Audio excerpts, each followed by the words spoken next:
Hello, जय श्री राम दोस्तों, कैसे हैं आप लोग। और अभी मैं इस्कॉन मंदिर आई हुई हूँ, प्रयागराज के इस्कॉन मंदिर में। तो पहले हम लोग गए गंगा आरती देखे।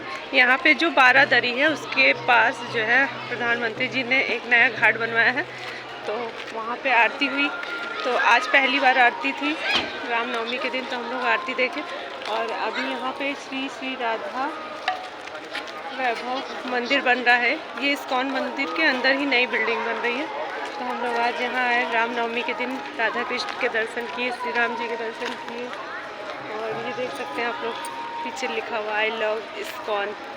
तो ये बहुत ही खूबसूरत मंदिर का निर्माण हो रहा है और लगभग मंदिर का निर्माण हो चुका है, लेकिन अभी यहाँ मूर्ति स्थापित नहीं की गई है। तो आज रामनवमी है, आप लोग को रामनवमी की बहुत बहुत बधाई हो। और ये देख सकते कितना खूबसूरत मंदिर बन रहा है। बाय।